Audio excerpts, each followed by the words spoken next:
So you've applied at the railroad, possibly gotten an interview, possibly in the hiring process, or just curious altogether what it's like to work at the railroad. And so in this video, I'm just going to give you just a brief overview of what my experience has been from start to where I'm at currently. And I am just shy of 2 years. So I've been through, I work for CSX. I'm a conductor. And so it's, I've been through the REDI Center. I've done the Cubbing. I've gotten marked up. Been marked up for a little over a year now. So I'll just give you the rundown of my experience.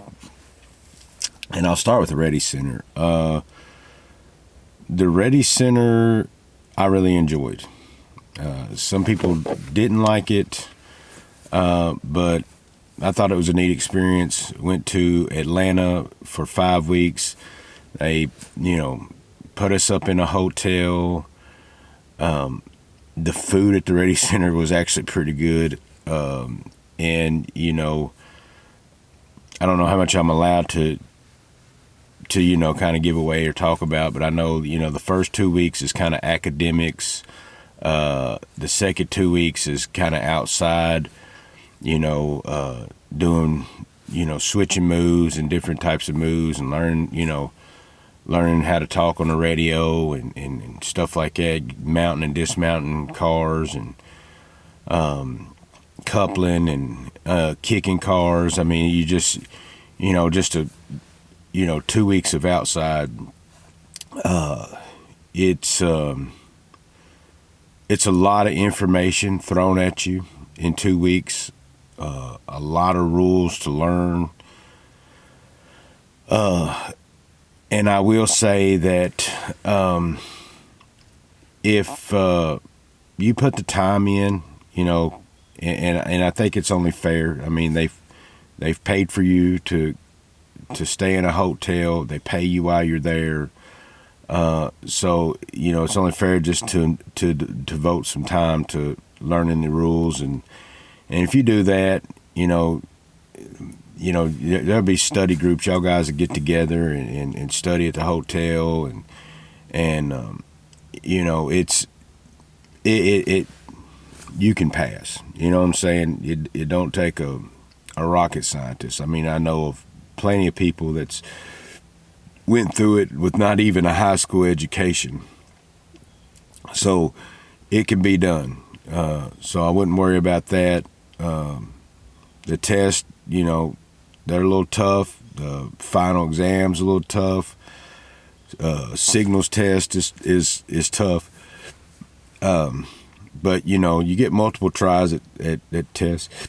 You get, you get to take the signals practice test unlimited amount of times till you're confident that you can pass it. So, it can, and the thing that sucks about the signals test, you got to get a 100. You can't miss one. So that's what makes it so difficult. There was twice that I made it to the last question and got it wrong. And I was, and so the first time I did it, it sucked. And then the second time I went through, and on the last question, I was so nervous I picked the wrong daggum answer. So that was that. So, I mean, they give you chances. They're fair. If you're giving an honest effort and you're giving all you got, the REDI Center is an amazing experience. For me, it was. I enjoyed it. Met some brothers that I'm still close with today. We still keep in contact, text each other, and we still got a group text going. So, yeah, I really enjoyed the REDI Center. Now, cubbing. I had to cub for a little over 3 months, I think, maybe pretty close to 4. And cubbing sucks.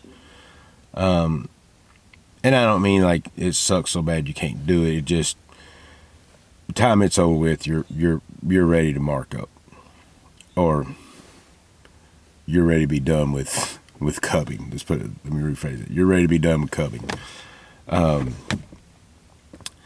And what makes cubbing so rough, I think, is there's so much to railroading. There's nothing like it you've ever done before, and you show up a dummy every week. You know what I'm saying? And it's tough being that brand new at something that is so foreign to you, and everything you do, you're looking like a brand new dummy, and it just sucks. It just that part of it sucks. And it's just so much to really. How can I put it? It takes a certain. Don't get me wrong. There's some people, man, they're just slick, smart people, and 3 or 4 months they've getting the hang of this. But for the most part, for the majority of us, it just takes so many hours of doing it, and so much so much time to get to where you can actually kind of see the 35,000 foot view, to kind of see the macro level of it. And it's, and each week, like on my division, I'm on the Henderson subdivision, which is part of the Nashville division. We got a lot of locals. So it's like every week, when you're cubbing, you're having to train all these locals, and so each week you're going to a new place with a new conductor that's training you. And the issue with that I see is that they don't know what because they ain't worked with you. So when I say each week you're showing up a brand new dummy, each week you're showing up a brand new dummy. They could kind of gauge by when they let you do, make some moves and stuff like that, kind of see how far along you are. But, yeah. And what sucks about that is when you get marked up, that's the next thing, you get marked up. When you get marked up, you're not ready. And that adds a level of anxiety, because you're like, the week before you get marked up and the week after you get marked up, you're just like, last week, I didn't know what I was doing. And now here I am. I'm on my own. I'm by myself, and I'm marked up. And it truly is baptism by fire.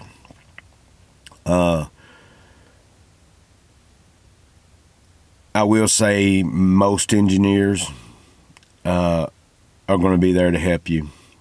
Of course, they can't be on the ground with you. You're on your own there. I think looking back at it now, I made it a bigger monster than what it really was, and so my anxiety was probably worse than it should have been when I first marked up. Which caused me to make a couple of mistakes, a bunch of mistakes, but a couple rule-breaking mistakes that I got in trouble for. But I'd say the best thing that I would focus on, or the main thing I would focus on, because there's so much information. That's the thing. There's so many rules. There's so much information, and you're just like, you're out here, and you're like, okay, am I breaking this? Are they watching me? Is there a drone? Is there? And then a lot of times there's an MTO out there watching you.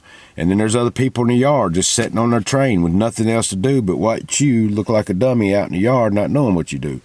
And listening to you sound like an idiot on the radio. So you got all these factors, you know what I'm saying? And it's just, it could be overwhelming when you first mark up. And I think at that moment, really, there's two things you really need to focus on. And that is what'll keep you alive and what'll keep everybody else alive that's around you and working with you. So all critical rules should, and there's only, a handful of those, like, that should be at the forefront of my mind and kind of overshadow all the other little dumbness. You know what I'm saying? Like, do not lose focus on those critical rules and want to keep you and everybody around you safe and making it home to their families. And then I think the second one, it would be what would get you fired. You or the person you're working with fired. So everybody wants to make it home, and everybody wants to keep their job. And then there's a whole lot of fuzzy and foggy outside of that. So I would just focus on those two things being freshly marked up. And I'd say just, as long as, double check your routes, double check your switches. When I first marked up, I was so worried about, holding up things and being slow. And I probably rushed through a lot of things I probably should have just took more time with. And they even tell you that at the REDI Center, don't get in a hurry. That's the worst thing you can do. But I'm a kind of, get it done kind of guy. That's where I feel accomplished. And that's, just, it's always been my work style. So I really had to adjust that heavily, just like realize, like, hey, even if it takes a few more seconds, even if it takes a little bit, even if the yard master's hollering at you on the radio, like, hey, are y'all getting ready to move, or blah, blah, blah, where you at in your process, whatever it is, what's important, everybody gets home safe with all their body parts, and everybody gets to keep their job. Even though they might put the pressure on you about time, this or that, I've never, ever had management pull me in their office and say, hey, Adam, if you can't speed up, we're going to get rid of you, because they won't. Now, if you're delaying things on purpose, that's a whole different story. But if you're just taking a little extra time because you want to be safe and make sure you got your route, even if you're an engineer, that, he's an old head and you can tell he's just aggravated because he's got to work with this new guy and he knows it's going to be a long night. Oh, well, he deserves to get home too. And he deserves not to get fired because you made a mistake. You know what I'm saying? He's put the years in. You know what I'm saying? So just double check your routes, man. Make sure you're lined up right, especially with, trailing point switches, because those are the ones that you can run through. And if you back up, you're setting stuff on the ground. So, I'd say, all your critical rules, like not leaving, not leaving stuff in the foul, switches and derails. Make sure anything that can get you in trouble, or tear stuff up and get you killed, is lined up right. Securement of cars, making sure you have the right amount of brakes, because we just had a guy that, it cost him his life because he left some cars in the foul, got up and was riding a shove and hit it, and it knocked the cars over on top of him. It's that easy. It's that quick, just making sure everything's in the clear, everything's lined up right. If you're leaving cars, secure them, make sure you got the right amount of brakes. They're tested. Always get 3-step, and mounting and dismounting, like for us, I know some class ones, you can't mount and dismount moving equipment, but we can. So if you're mounting and dismounting moving equipment, and also get going in between equipment, like make sure you're separately, our rule is it's got to be separated by one car, make sure you don't want to get coupled up. there's a saying I heard when I first started, like metal on metal beats skin, you know what I'm saying, or meat, you know what I'm saying, like, or flesh against metal, flesh loses, something along the lines of that. But either way,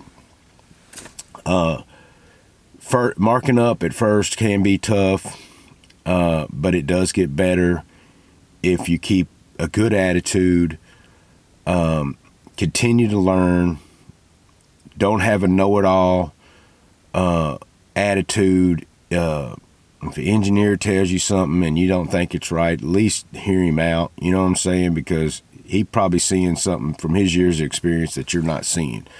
So at least put it in consideration.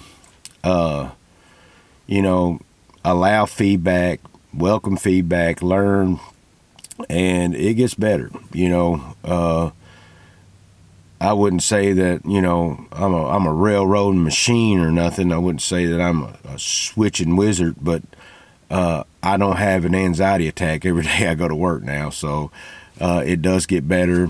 I can be given tasks that I don't feel overwhelmed. Like I know whatever the day is going to throw at me, I'm confident that I can get it done. So you do get there. Probably around the 1 year mark is about where I start to build a little more confidence, and that seems to be about the same for about the majority of everybody from what I've heard. Now there are some guys that get it, there's some guys that don't get it, and I feel like the railroad's one of those things that if it's not for everybody, and I feel like if it's not for you, if it's known pretty quickly, if not by yourself, by the people that work with you. They know whether or not you got it or not. And it's not for everybody. And the next thing I'll talk about is lifestyle, because railroading is a lifestyle. It's a crazy schedule like you've never experienced before. I say that for me, I started at the railroad at 45 years old. Me and my wife, our kids are grown.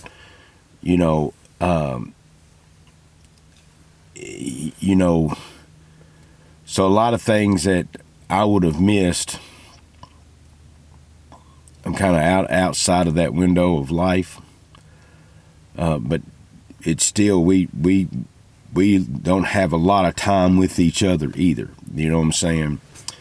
And when they tell you, your first however many years, your schedule's going to be crap till your seniority gets better. And the thing is, it's like, even on our division, I mean, there's guys out here 10 years, 15 years that are still on freight pool. So, and I'm still on the extra board, but our extra board runs about as much as a freight pool. So my schedule's probably going to look the same for a long time, because we got a lot of road jobs. And all our locals and yard jobs, guys has got a ton of seniority that hold them jobs. So, it's just you get 10 hours of rest in between each trip, and it's like sometimes you're coming home every third day just to go to sleep, wake up, and get called back out. And it's, it can be exhausting, because you're gonna get called at any time. Whenever your turn's up, I mean, it could be 2 o'clock in the morning, 3 o'clock in the morning, 5 o'clock in the morning. You're gonna be, there's plenty of days I've went 26, 27, 28 hours with no sleep, and driving home 1 hour off of that. You got to be able to be flexible when it comes to that. If you can't, the job will never be for you. If you can't adjust to that, for me, it's just, I don't know. it wasn't a huge adjustment for me. I've kind of got a crazy past, and so had a crazy childhood. So like the chaotic side of it doesn't really bother me that bad.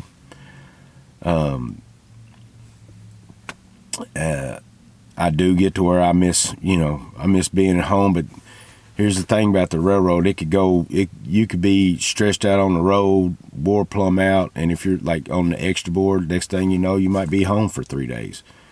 It ain't like you're never at home. The only issue is that you just don't know when, so you can't plan accordingly.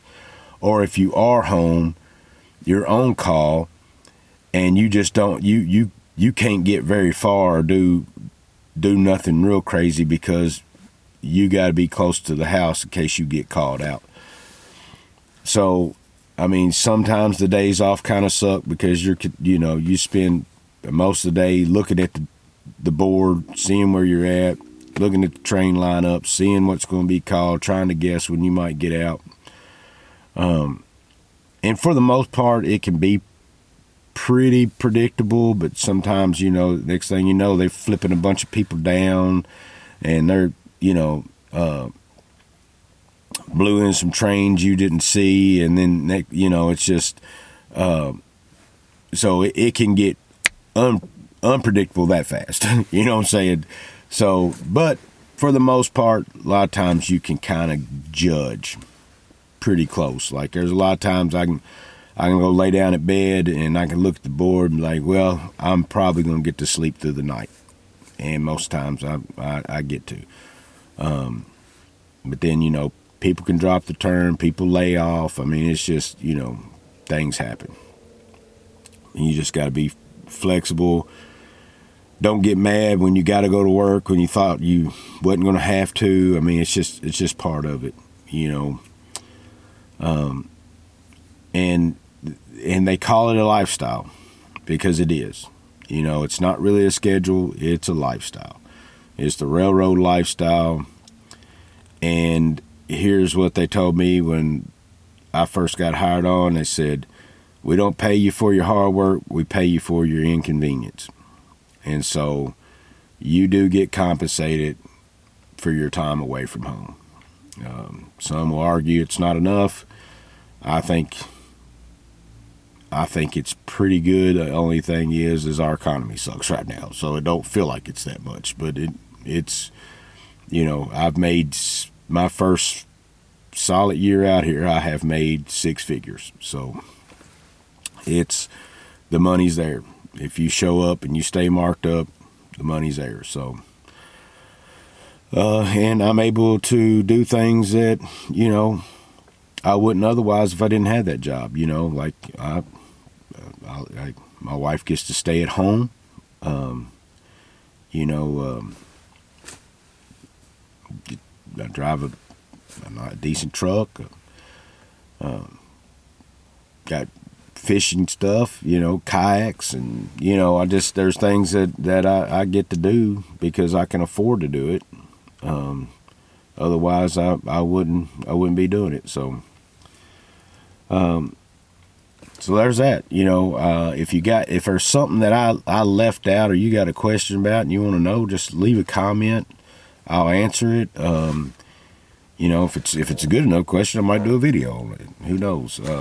My channel is really about outdoors and my faith, and but I figured I'll throw some railroad videos in there because these videos helped me a lot when I was, in that, because it took, from the time I got my interview to the time I went to the REDI Center was about 5 months.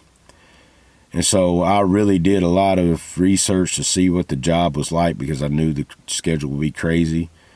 So YouTube videos I watched were, really informative. Reddit, I got on Reddit, and there's a couple of threads on there that people are really informative. Just I will say this, be careful of the doom and gloomers, because they're just like, oh my God, run, don't go. The railroad ain't like it used to be. It's the worst job ever. It'll take your soul, your life. And, I mean, anything in life is about your attitude. If you have a good attitude, because even when you get out here, there's guys that you work with, it just, it's doom and gloom, railroads, the devil, and, out to destroy your life. And but then, there's guys that I've worked with that's been out there 30 years, 25 plus years, that say, hey, man, this is a good job. Keep a good attitude. Keep the attitude you got. It's taking care of my family. I've been able to afford this, I've been able to afford that. And, there's guys out here that's, made good money for decades with no education, and that's the thing. Like I'm a senior in college. I'm 3 classes away from my bachelor's degree, and there's nothing that my degree will get me close to making what I make at the railroad. So, it's in the work.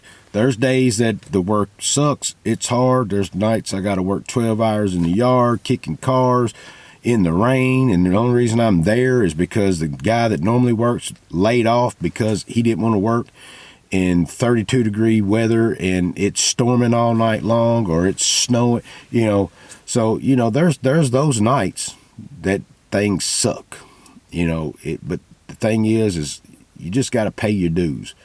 But then there's been a lot of days that I've made money and I've done nothing but what I'm doing right here, sitting down, doing nothing, calling signals, swap out with the crew in Evansville, take the Joker to Nashville, swap out with the crew there, go to the hotel, go to bed, and I make $400. There's days like that. So they but then there's days that I've had to do work in Evansville and make set outs, pickups, motor moves, drop something off on the line of road, and then have to take the thing into Radnor Yard, and they have you do all kinds of crazy stuff. It's DP'd. I got to put it away in 2 different tracks. Then they want me to spin the motors, put the motors in the house, and so they're running me out to my last minute, and I'm dead tired. Done been up all night, and can't wait to get to the hotel. And I mean, there's days like that, but you take the good with the bad, just, know it's your turn. You got to take the turd train, So,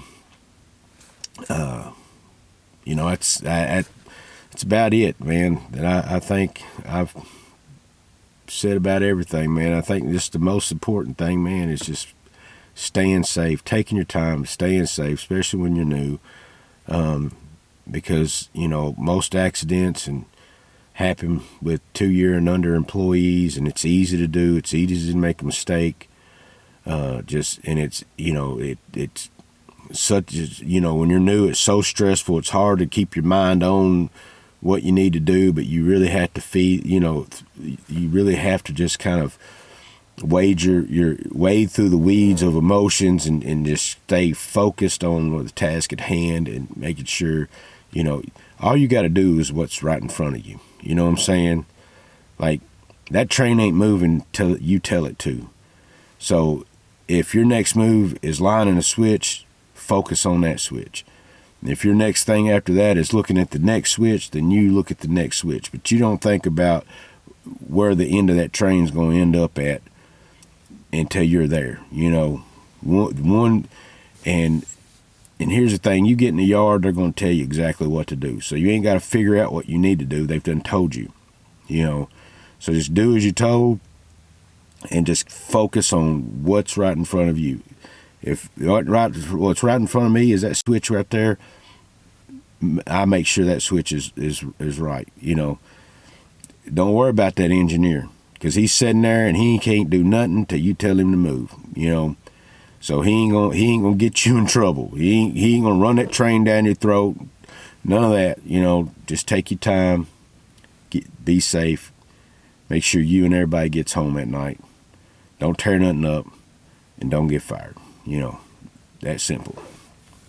So either way, if you got any questions, you know, like if you do, you know, I guess if you're going to the REDI Center or you're cubbing right now and you got questions about, you know, marking up or anything like that, just leave a comment, and I'll answer it, or I'll do a video on it. One of the two. I kind of enjoyed doing this. You know,